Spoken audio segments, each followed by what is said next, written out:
Psychosis is the presence of either delusions or hallucinations. A lot of the time, I've heard psychosis like someone's psychotic if they do something irrational or impulsive, or you'll hear it described a lot of the times with very big crime cases. This person's psychotic, they'd never do that. That is not what psychosis is. Delusions are thought patterns. It's The Journey with drug and alcohol attorney Mark G. Astor. Welcome to The Journey with Mark Astor. I am your host, Mark Astor. I've spent a lot of years sitting across the table from people during some of the most challenging moments of their lives. As an attorney, an advocate, and as someone who understands that the road isn't always straight. What I've learned is that success, recovery, and growth rarely look the way we expect them to. There are detours, hard conversations, and moments that change everything. On this podcast, I talk with people who are willing to be honest about their journey, what worked, what didn't, and what they wish they knew sooner. And I am super excited to be joined by Kayla Fenty. Good morning. In addition to being a clinician, Kayla is an entrepreneur, and she is a clinical educator and founder of Healing Minds Academy, a continuing education platform for mental health professionals. As a licensed clinical social worker and addiction specialist, she specializes in evidence-based treatments, including rational emotive behavior therapy, REBT, cognitive behavioral therapy, and trauma-focused interventions. With extensive experience in clinical supervision and training, Kayla equips clinicians with actionable skills to improve client outcomes and strengthen clinical confidence. I'm super excited to talk to you about what you're doing, because a lot of the time we speak to clinicians or we've had some lawyers on there, but it's rare to have somebody like you who's also an entrepreneur. So I'm calling you an entrepreneur because you must be an entrepreneur if you started your own business. Is that fair? I think that's fair to say. And also you're helping people, and that is a beautiful thing. You've been a clinician now for how long? 5 years now. I had it just Okay. pop up that I graduated this past weekend, 5 years ago. Wow. Time flies, right? It feels like when you're in school, it Yeah. takes forever, and then all of a sudden you're out and the time starts to rip by. Where'd you do all your training, Kayla? So I went to school in upstate New York. It's called Binghamton University, and I did Okay. my undergraduate and my graduate studies there. And how did you figure out you wanted to be a clinician as opposed to something else? So it's kind of a funny story. I knew for a long time that I wanted to get into kind of psychology and the field of mental health. I have a family member who is severely mentally ill, and understanding the why and how people work has been a lot of the motivators for me. So I bounced around a bit in college, from psychology to neuroscience, but really the main thing I always wanted to know is why people acted the way that they did. So when I graduated, I had that classic 21-year-old, what am I going to do with my life moment? And I found that my school had a Master of Social Work program, and I did some looking, and I was like, this seems like the right thing. So I applied. I was like, if I hate it, I could do something else. But I ended up loving it, and now here we are. Now, are there certain subspecialties within social work? Oh, definitely. We have a lot of what we call micro practice, and that is what we think of as therapists, direct one-on-one level care. We have people who work in communities and do community organizing, running nonprofits, and then we have people what we call the macro level of social work, and that is lobbyists, policy writers, grant writers, people who are really involved in the government. So social work is one of those things where you could go anywhere and do anything, work within any population you want to. A lot of my friends from school went into working with children at schools. There's geriatric social work, hospice social work, medical social work, and myself, I focused on addiction work. So within addiction, are you dealing with people with mental health issues? Like you, I decided to do this work 20 years into my career because I had family members and friends who had these issues. And so a Mhm. bit like you, it became a very personal journey for me. I wanted to build a business around helping people. And frankly, I didn't see anybody who was doing it. An interesting thing. One of the things that I noticed, and I'm going to sidetrack you just for a second, but I got you here and I really wanted to ask you this. When I started to do this work 10 plus years ago, my focus was really on alcohol and sort of recreational drug use. Mhm. Our focus now is on mental health issues, a lot of psychosis, schizophrenia, other types of schizoaffective disorders, and the complicated, clinically challenging behavioral health issues. Have you noticed that from the work that you're doing? Oh, yeah. One of my very first patients at my very first job was actively using methamphetamines and also was actively in psychosis for a large part of it due to a diagnosis of schizophrenia. And I have seen schizoaffective disorder. I have seen presentations of people going into psychotic episodes after using marijuana in particular is one of the things we've been looking at, but also methamphetamines and how to kind of safety plan for that, but also seeing how that can show up without drug use necessarily to the point of an addiction. A lot of the times we might find someone who has schizophrenia and they might be using drugs, but we're determining chicken or the egg. Did the drugs cause the mental health or did the mental health cause the substance use? Yeah, for us, it's interesting because when they talked about legalizing marijuana here in Florida, I must be honest, with you, I was a little bit naive about it. I'm a child of the 80s. I think we joked before we came on that I'm close in age to your dad, so I hope that's okay. But as a child of the 80s, I grew up in the United Kingdom, and I had a lot of friends who smoked marijuana.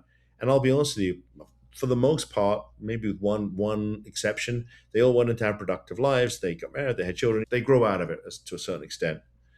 But when they talked about legalizing it here in Florida, to be honest with you, Kayla, I was like, yeah, it shouldn't be that big of a deal. And a good friend of mine who's been active in the behavioral health space warned me and said, I think this is going to be a disaster. Turned out he was right and I was wrong. We work with families from all over the country who are bringing their loved ones here to Florida for treatment. And because we have such really phenomenal laws here that help us to get people into treatment and keep them there long enough, we've seen a whole generation. Our cases just took this massive shift, right? Really Mm. from primary substance use. And I take your point well with the whole chicken or egg thing because it's not always easy to decide which came first. But when you've got somebody who's actively in psychosis, and I'm going to have you define that term in a second because I can't. I mean, I know what it looks like because I've seen it enough, but I got a clinician with me here, so I can't help myself. We've seen so many people like that. My wife is my law partner, and I sort of joke with my wife. All the very clinically challenging cases come to us because when someone's in psychosis, it can really take a little bit of time to pull them out of the proverbial rabbit hole. And once they've experienced psychosis, it doesn't take a whole lot to nudge them back into it. So maybe we could talk about that just for a second. Help the audience understand what psychosis is, because if there's a mom and dad watching this, they may have a loved one who's experiencing psychosis and not even realize it. So I think I'll start off with just the grand definition and we'll go into it. So psychosis is the presence of either delusions or hallucinations. A lot of the time, I've heard psychosis like someone's psychotic if they do something irrational or impulsive, or you'll hear it described a lot of the times with very big crime cases. This person's psychotic, they'd never do that. That is not what psychosis is. Delusions are thought patterns. The delusions of grandeur is probably the biggest one I can think of, where someone thinks they're all that in a bag of chips, and there are delusions that someone is royalty, that people are out to get them. Paranoia is a big delusion that people will have. Yeah, we see a lot of that. And hallucinations, they involve the senses. The most common ones are visual and auditory. So that's people hear voices, people see things that aren't there. I've had cases of people seeing worms come out of their body. They've seen bugs crawling on them. They've seen things come out of the walls. Or they'll hear voices that aren't there. Or they hear sounds that aren't there. It can get really scary when they have something called command hallucinations. And those are voices that are telling them to harm themselves or somebody else. It can become a real safety risk at that point. You also use the word addiction. Tell me what you mean by that. So, an addiction is not just someone who uses drugs or alcohol one time. someone who uses alcohol occasionally or will, like we said, occasionally smoke weed. Someone with an addiction, or as we clinically call it, a substance use disorder, someone where their substance use has created a detrimental impact in their life. They are not able to hold down a job. They are not able to take care of themselves. They isolate. They don't engage with other people. They will have tried to stop using before and it won't work. So they'll go on a period of dry January is probably the best example I could think of. I've seen people in front of me who did dry January and it only lasted 2 weeks and then they started drinking again. That's a prime example of somebody who can't control the amount they're using. If it's getting to that point, that's when we're looking at a substance use disorder. I appreciate the fact that you use the word substance use disorder because I think one of the issues I think families have to overcome is the idea that this is a conscious decision, right? And that it is a disease of the brain. Can you Mhm. talk a little bit about that? I think there are a lot of people who think about it as no one's forcing you to drink that drink or smoke that weed or smoke that drug. But I've always conceptualized it as it's this invisible hand that is the disease putting it in their body. They may have made the decision initially to drink, but more often than not, if you ask somebody who struggles with a substance use disorder, if knowing what they know now, would they still use the substance? They absolutely say yes. Because in your brain, it fundamentally changes the way you think. So there have been studies done that show that the desire for a drug and drink rides our basic human desires for food and water. So we will start craving drug and drink before food and water. It changes the way you see the world. It changes the way you can react to outside stimuli, just things going on in your life, because it messes with our levels of dopamine in our brain, makes us shoot up way, way higher. We're talking 10 times the amount of dopamine that our brain can actually make. And as you continue to use, the amount of dopamine your brain can make goes down and down to where you're not making enough dopamine to get out of bed in the morning. You need the drug, the drink to get out of bed because it's making the dopamine match what you need to function as a baseline person. So I like a cup of coffee in the morning. I do. It's just something, and I've tried out only one. Is that what caffeine does to you? I find I have my cup of coffee, I sit at my desk, I read through my emails, but it takes me, and then I can go out and do my day, whatever it is, a meeting or the gym or whatever it is. But I find I need that cup of coffee, and I actually find it relaxes me a little bit. I don't get a big Mhm. buzz. I don't feel like I got kicked in the pants, but it does help me to get going. Is that what caffeine does? Yes, it is. Okay. So a lot of people tend to joke, and I'm one of them. I am a big proponent, unfortunately, of some energy drinks, and that is my big form of caffeine.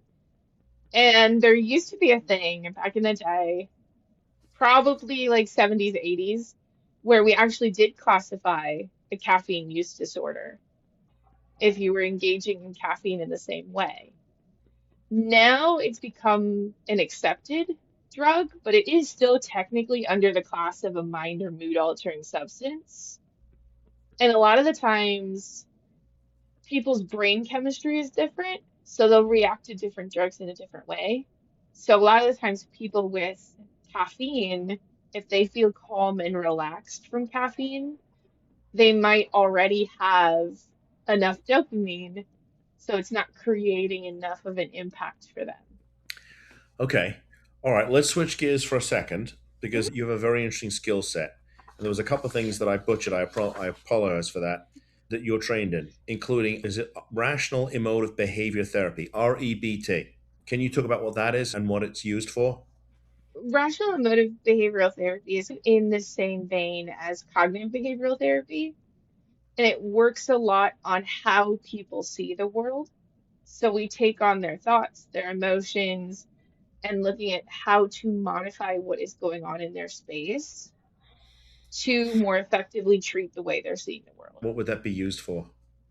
A lot of the time when people have mental health issues, we find that it really impacts the way that they think.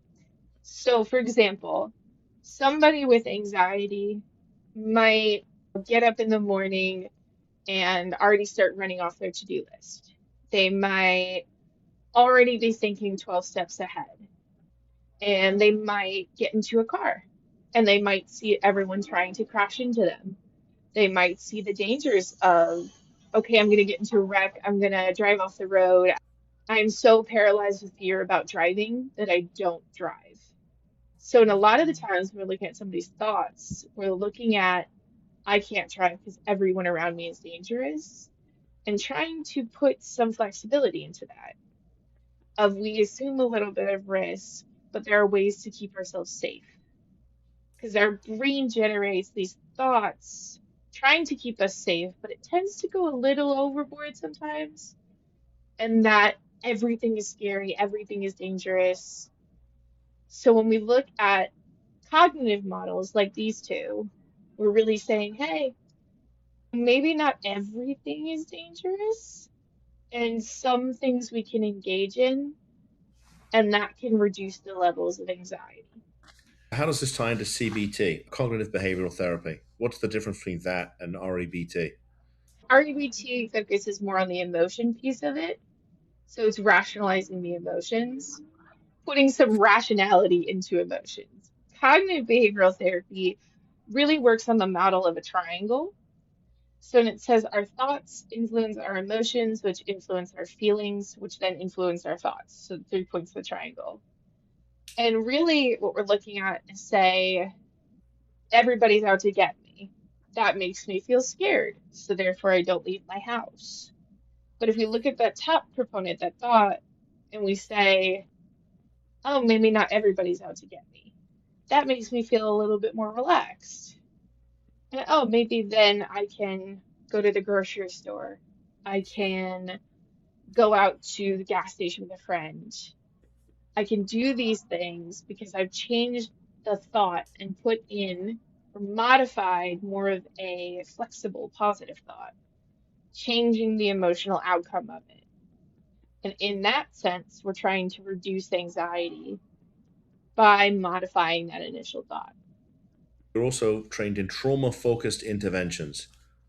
What does that mean? And you know what? And actually, talk about what an intervention is. When I'm talking about an intervention in this sense, those are therapy techniques. So we think a lot of, okay, somebody comes into my office is presenting with some anxiety and problematic substance use. I have a skill set of therapy techniques that I can pull from that research has showed are more effective in treating anxiety or substance use.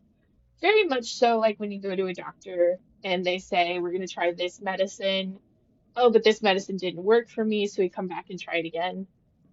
That's my tool set. I have certain therapy techniques that I've learned, that I have trained in, that I've developed skills for, to where I can say, okay, let's try this first and see how this goes. So when we say trauma focused, there are specific interventions that have been developed to treat trauma. So when people come in either having experienced an extensive trauma background or they've been diagnosed with PTSD, there's a particular range of therapeutic skills that come in when we're talking about trauma. And those are the ones I'm particularly trained in: cognitive processing therapy, a therapy called Seeking Safety, and then a therapy called TREM, which is Trauma Recovery and Empowerment Model. Pulled that one out there. And what this is really looking at is it's doing the same kind of thing as the other techniques, but it's keeping in mind the fact that this person in front of me has been traumatized and they're going to respond to things in a different way. Okay. Talk about what you mean when you say trauma, what you mean by that. Because we use that word very generically. Yeah, I think it's great that people are talking about mental health in this way and they're using these terms. But the thing that I find a lot is they're not using them at all correctly or in a very wide sense. So when we look at a trauma psychologically, It's a perceived or direct threat to someone's safety. So this means someone's in an abusive situation, someone has experienced a car accident or gun violence or domestic violence, child abuse. There are things that are not considered trauma that can be a very bad experience. And I think the ones where it toes the line, but it's found in the DSM, is when people have witnessed a traumatic event, when people have learned about something traumatic happening to a family member. So if they learn that, aunt or uncle or brother or cousin was in a domestic violence situation, that can be considered a trauma. And there's also something we call vicarious trauma. Vicarious trauma we find a lot with first responders, our policemen, firemen, even behavioral health and healthcare professionals. We see a lot of really terrible things happen, and that can cause a form of secondary trauma. Being the first responder, helping somebody through those worst moments as they're being traumatized, we can get traumatized along with them. So it's not traumatic to not get accepted into a college, or it's not considered traumatic. It is not a good thing to happen. We obviously don't want that to happen. But trauma is really thinking about psychological safety. Have you been in a situation or have you felt like you were in danger? A lot of the time we're working a case, one of the complaints that we get, especially from families, is that their loved one has been prescribed medications. And I notice that a lot when we're dealing with marijuana induced psychosis. What are your thoughts on that, on med compliance and just the general of using medications to help somebody with these things? So I think it all depends. And I know that's probably a vague answer, but I'll No, explain. those are the two things in law school. It depends. When It depends. Yeah.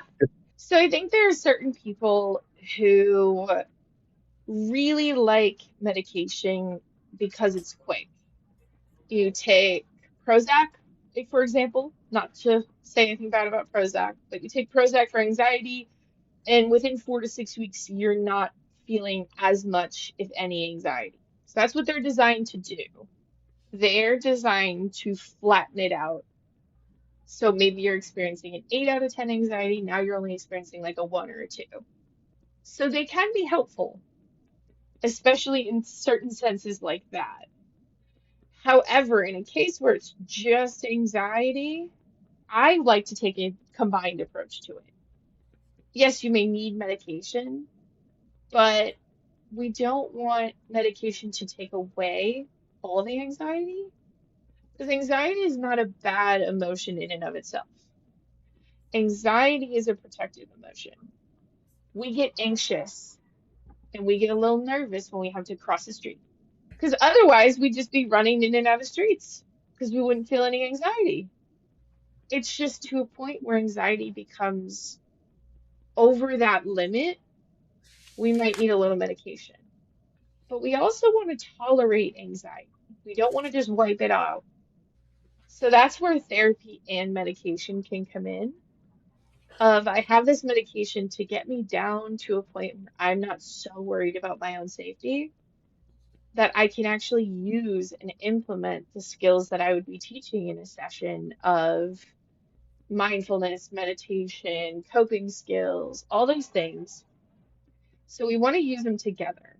I think in cases of psychosis, schizoaffective, schizophrenia, you need medication, but it's also the population where medication compliance is like one of the most difficult ones, because two people with schizophrenia or any of the mood altering, mind altering mental health conditions, they can view the hallucinations and delusions as a positive. Putting medication on to stop those can be seen as I am just flat. Nothing's going on with me. I don't feel anything. I don't think anything. And people don't like that. So they will stop taking the medicine because they might be seeing things, hearing things, feeling certain ways, but at least they're feeling something. So a lot of the time, it's balancing how to take their meds, but also how to help them feel things back within our, what I always say, normal limits of where they're a functioning adult, but they're not seeing things that aren't there. Okay, let's switch gears again, and I want you to talk about the Healing Minds Academy because I think is Yeah. that am I correct in saying that's your primary focus now? I do some clinical work, but I'm definitely more interested now in getting into the education and supervision side of things because I recently became a clinical supervisor and I'm working on expanding my supervision skill set. I am definitely more interested in kind of clinician development and being the supervisor for other people that I wish I had. I do a lot of work with graduate students. I am taking on my own clients to supervise. But Healing Minds Academy was really just born out of I wanted to teach people about the things that I wish I knew when I started, Such as such as anything from how to handle confrontation, how to actually talk to somebody in a therapeutic way, what the different mental illnesses are, what different therapy models are. I was in a program and I started off my career having a little taste of everything. So I really wanted to build Healing Minds Academy to be like, here's an hour-long class on ACT, or this is what anxiety disorders are and how to diagnose them. And these are the things to look out for, particularly with substance use, because there are a lot of people who see clients that use substances, but don't feel comfortable working with people who are struggling with a substance use disorder. So, shedding my experience on that, how to manage life as a therapist. It's a very overwhelming job to be in sometimes. So I talk about time management, case planning, documentation, also talking about the different licensing requirements for therapists. So it's a little bit of everything. The things that I had to find out through the school of google.com that I now want to develop and shed light on for other clinicians who are just coming into this. so when did you launch Healing Minds, About a year ago, in early April of 2025. and how are things going? Things are going. I'm starting off slow. I've been working on building my skill set. I have a couple of clients that I see for supervision. I have now expanded from just addiction specialists, that I also work with clinical mental health counselors. So that is going to be launching actually today. So good timing. And I am also on my way to being able to supervise social workers. So that's coming up in November. Yeah, I will tell you, okay, let's just share a little bit about my background. We just Yeah. celebrated in February our 10-year anniversary, but I started Wow. this law firm on my own out of the local library here because I had no money to start a law firm. I was pretty much broke. And it took 14 months before anybody called me with a behavioral health case. I was hustling at the time just to get my name out there and running to treatment centers and speaking to people I could. And so in the meantime, I took other kinds of cases. I had a background in criminal law, so I took criminal cases.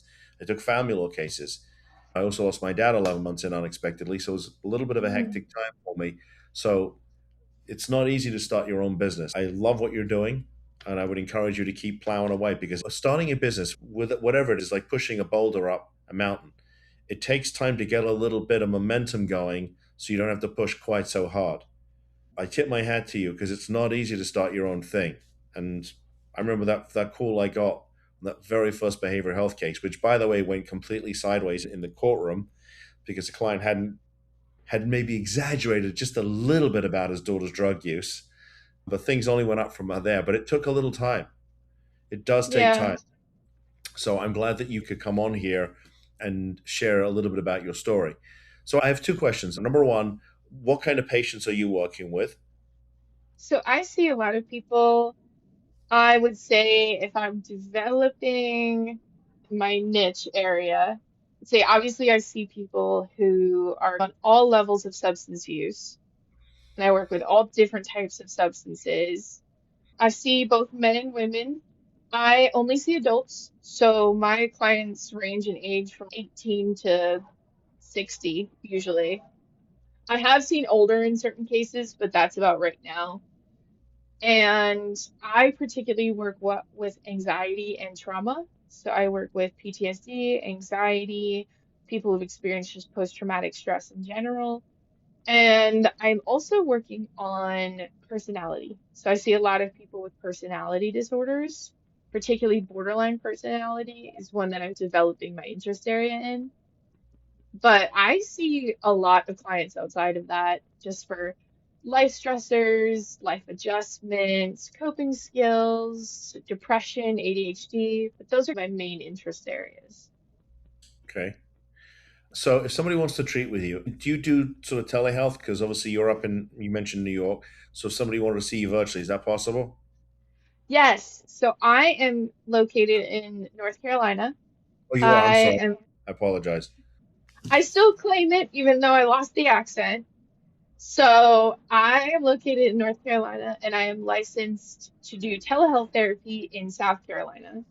So I currently have two contracts to do telehealth therapy on a one on a platform called Tava Health, and then the other one is through a service called TLC Therapy Services. It's a telehealth company based out of Charlotte, North Carolina, and that is where I do all my clinical work. So if somebody wants to contact you and find out about receiving clinical services, how do they find you? I'm located in a couple of different ways. Obviously, going to Tava Health is just tavahealth.com, and you can search for a provider in North Carolina, and you would find me. I am also located on tlctherapyservices.com. That is where my profile would be, and that is the way to get in contact with me there. If you are looking for supervision services, Healing Minds Academy is currently on Instagram, and that is at Healing Minds Academy PLLC.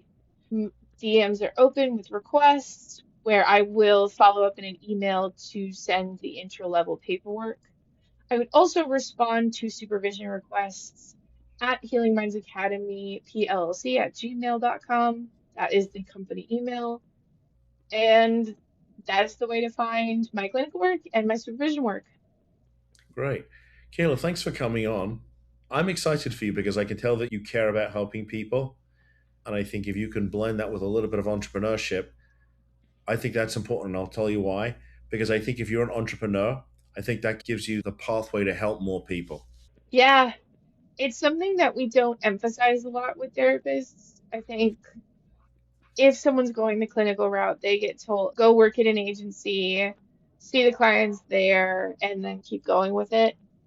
I think a lot of the business skills for therapists are not really talked about as much.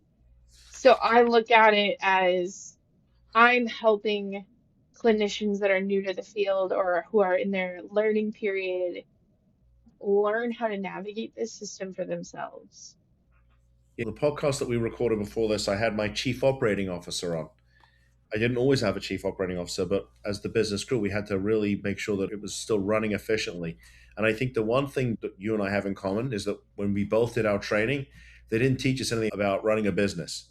No, There's not a single law student in any law school anywhere in the country who gets any training on how to run a business.